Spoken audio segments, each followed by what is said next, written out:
आत्माओं पर रिसर्च करने आई ये लड़की जब पंडित जी से आत्माओं के बारे में पूछ रही थी कि तभी अचानक पंडित जी के पैर रुक गए, जहां उन्हें पेड़ में कैद एक बच्ची की आत्मा बार बार मदद के लिए पुकार रही थी। उन्हें रुका हुआ देख लड़की ने पूछा कि आप क्यों रुक गए। तब पंडित जी ने बताया कि मुझे कोई मदद के लिए पुकार रहा है। जिसके बाद पंडित जी उस पेड़ के पास गए और वहां किए गए तंत्र को हटाकर उस कागज के टुकड़े और लड़की के साथ अपने लैब में आए, जहां उन्होंने उस आत्मा को कुछ प्रक्रिया द्वारा मुक्त किया। जब पंडित जी ने आत्मा से उसके बारे में पूछा तब उसने बताया कि किस तरह उसके मामा ने लालच में आकर मेरे माँ बाप को अपने घर भोजन पर बुलाया और बंदूक दिखाकर उनसे जायदाद के कागज पर हस्ताक्षर करवा लिए, जिसके बाद उन्होंने मेरे माँ बाप को जान से मार दिया। जब हम दोनों अपनी जान बचाकर भाग रहे थे तब मामा ने पीछे से गोली चला दी, जिससे मेरी जान चली गई और मेरी आत्मा विवश होकर यह सब देखती रही। गुरुजी, अब मुझे उनसे अपने माँ बाप का बदला लेना है। अब कैसे इंसाफ दिलाएंगे पंडित। कैसे जंगल में शिकार करने आए राजा की नजर अचानक तालाब में स्नान कर रही एक लड़की पर पड़ती है, जिसकी खूबसूरती और मनमोहन काया को देख राजा अति प्रभावित हुए। इसलिए उन्होंने मन ही मन निश्चय किया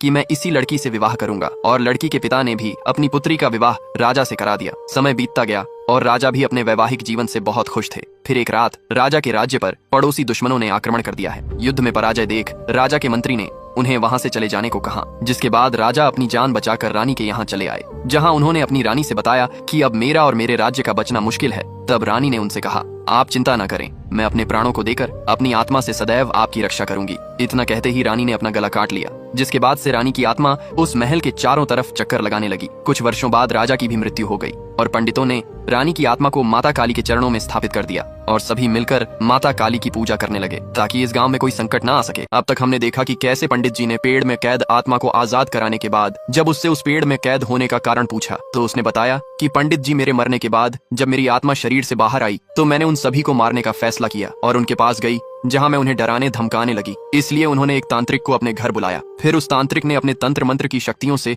मुझे एक भोजपत्र के अंदर कैद कर लिया, जिसके बाद उन्होंने मुझे कील ठोककर हमेशा के लिए उस पेड़ में कैद कर दिया। अब आपको ही गुरुजी मेरी मदद करनी होगी उनसे अपने माँ बाप का बदला लेने में। तब पंडित जी ने उसे कहा कि ठीक है, लेकिन तुम्हें एक शरीर की आवश्यकता पड़ेगी। कि तभी एक लड़की वहां आई जो उसी आत्मा की बहन थी। जैसे ही आत्मा ने उसके शरीर में प्रवेश किया तो वह बेहोश हो गई। तब पंडित जी ने उसे समझाया कि ये पहले से ही बहुत कमजोर है, इसलिए तुम उसके शरीर की मदद नहीं ले सकती हो। जिसके बाद पंडित जी ने उस आत्मा को एक बोतल के अंदर कैद कर दिया और उसे उसकी बहन को देकर संभाल कर रखने को कहा। छोटी बच्ची हमेशा अपनी बहन से बातें किया करती थी, लेकिन एक दिन गलती से किसी ने उसे खराब बोतल समझकर बाहर फेंक दिया, जो एक कबाड़ी को मिल गई। अब क्या होगा। ये बच्ची बोतल में कैद अपनी बहन की आत्मा से बातें करती और उसे हर वक्त अपने पास रखकर सोती थी। लेकिन एक दिन सफाई करते वक्त एक महिला ने उसे खराब बोतल समझकर बाहर फेंक दिया, जो एक कबाड़ी वाले को मिल जाती है। इधर बच्ची उस बोतल को हर जगह ढूंढ रही थी, लेकिन वह नहीं मिली। अगले दिन जब कबाड़ी वाला उस बोतल को ठेले पर रखकर बेच रहा था तो उसकी आवाज सुनकर छोटी बच्ची बाहर आई और उस ठेले पर रखी बोतल को लेकर भाग गई। कबाड़ी वाले ने भी उसे नहीं रोका।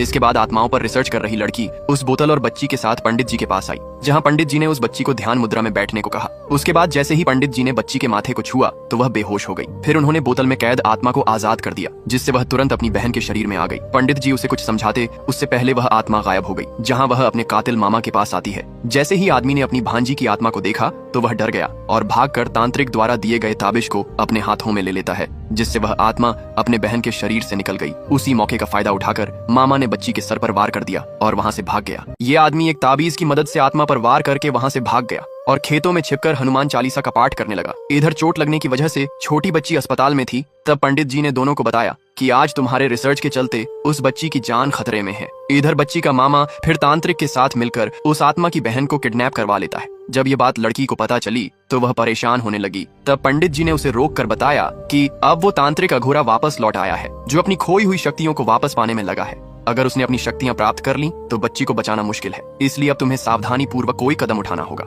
इसके बाद लड़की बच्ची को बचाने के लिए वहां जाती है, लेकिन उन्होंने लड़की को भी बंधक बना लिया। इधर जब तांत्रिक अपने शक्तियों को प्राप्त करने में लगा था तब आत्मा ने वहां जाकर उसे रोक दिया, जिससे डरकर वह तांत्रिक भाग जाता है। इधर बच्ची का मामा लड़की को बंधक बनाकर जब बच्ची को मारने जा रहा था तब लड़की ने उन सभी को रोकना चाहा, लेकिन आदमी ने उस पर वार कर दिया और अपनी भांजी को मारने के लिए आगे बढ़ने लगा। कि तभी बच्ची के बहन की आत्मा उसके अंदर आ जाती है, जिससे देख आदमी डरकर वहां से भागने लगा, लेकिन आत्मा ने उसे मार दिया।